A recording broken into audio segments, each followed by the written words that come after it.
สวัสดีค่ะรถอีแตนเพชรสมบูรณ์อำเภอพระทองคำจังหวัดนครราชสีมาวันนี้นะคะเรามีรถอีแตน6ล้อรุ่นใหญ่นะคะซึ่งเป็นรถที่จะส่งมอบลูกค้ากันในวันนี้กับวันอังคารที่ 24 กรกฎาคม 2561 คันนี้นะคะเราก็จะส่งมอบลูกค้ากันที่อำเภอขามทะเลสอนะคะอีก1คันที่ได้รับสายกันเดี๋ยวเราจะไปชมในส่วนของรายละเอียดตัวรถกันนะคะสำหรับคันนี้นะคะก็เป็นอีแตน6ล้อรุ่นใหญ่นะคะซึ่งลูกค้านะคะก็ชื่นชอบในส่วนของสเปครุ่นนี้กันซึ่งเมื่อสัปดาห์ที่แล้วนะคะก็เป็น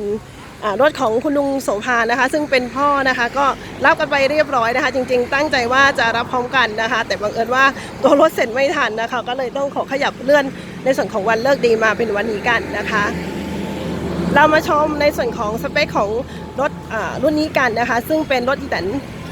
6ล้อรุ่นใหญ่แต่ไม่ดำนะคะในส่วนของขนาดเหล็กคัสซีก็จะเป็นเหล็กรางน้ำขนาด6นิ้วนะคะชุดเพาท้ายก็เป็นชุดเพาท้ายของอิซูซุนะคะแบบ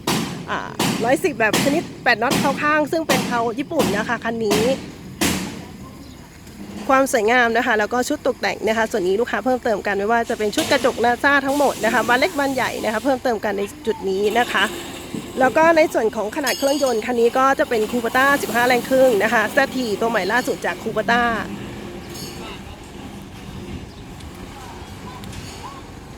ชุดความสวยงามนะคะชุดไม่ว่าจะเป็นชุดบังฝุ่นแล้วก็ชุดดอกจันสวยๆแบบนี้ก็เป็นรายละเอียดที่ลูกค้าเพิ่มเติมกันนะคะในส่วนของชุดช่วงล่างนะคะคันนี้ก็จะ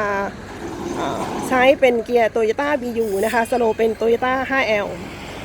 ชุดพวงมาลัยของเราจะเป็นชุดพวงมาลัย Isuzu นะคะแล้วก็เป็นแบบ Power นะคะคันนี้เป็นแบบปรับระดับได้ด้วยนะคะ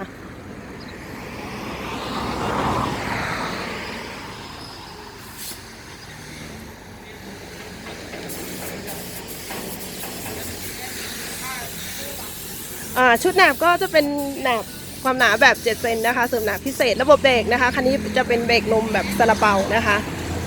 ซึ่งจะเป็นเบรกที่มีคุณสมบัตินะคะใช้งานได้อย่างดีนะคะ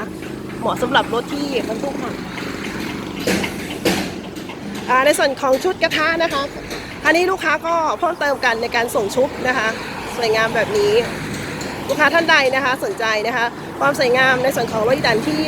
ใช้งานกันแบบคุ้มค่านะคะแล้วก็งานคุณภาพจากรถอีแตนเพชรบูรณ์ของเรานะคะก็สามารถสอบถามรายละเอียดกันเข้ามาได้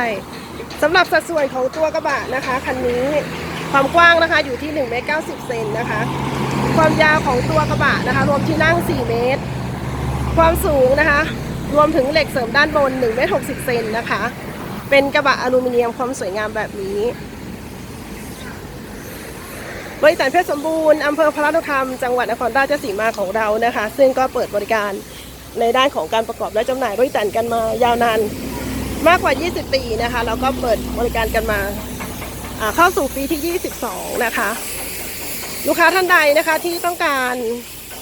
อยากจะสอบถามหรือต้องการอยากจะได้รายละเอียดของรถแต่ละรุ่นนะคะเรามีหลากหลายรุ่นเอาไว้ตอบโจทย์ให้ลูกค้าทุกท่านสามารถสอบถามรายละเอียดเพิ่มเติมกับเราได้ที่หมายเลขโทรศัพท์0910167281 0910167281หรืออีก1หมายเลขนะคะ0850271140สำหรับสัดส่วนแล้วก็ขนาดของตัวรถนะคะรุ่นนี้ก็จะบรรทุกได้ประมาณ 8-9 ตันนะคะแต่ในเรื่องของการใช้งานจริงก็ให้คำนึงในเรื่องของสภาพพื้นที่นะคะความปลอดภัยในเรื่องของการใช้รถด้วยขนาดชุดยางนะคะคันนี้ก็จะเป็นยางคู่หน้านะคะขนาด700ขอบ16คู่หลัง750ขอบ16พร้อมยางอะไหล่นะคะลูกค้าท่านใดนะคะที่ต้องการอยากจะได้ใบเสนอราคาเพื่อไปยื่นติดต่อขออนุมัติสินเชื่อทกส.ทุกสาขานะคะก็สามารถสอบถามกับเรากันเข้ามาได้นะคะที่รถอีแตนเพชรสมบูรณ์เราเปิดบริการอยู่ที่อำเภอพระทองคำนะคะจังหวัดนครราชสีมาฝากผลงานแล้วก็ฝากติดตามนะคะทุกงานคุณภาพของเราด้วยนะคะวันนี้ขอบคุณสำหรับการติดตามรับชมนะคะขอบคุณมากค่ะสวัสดีค่ะ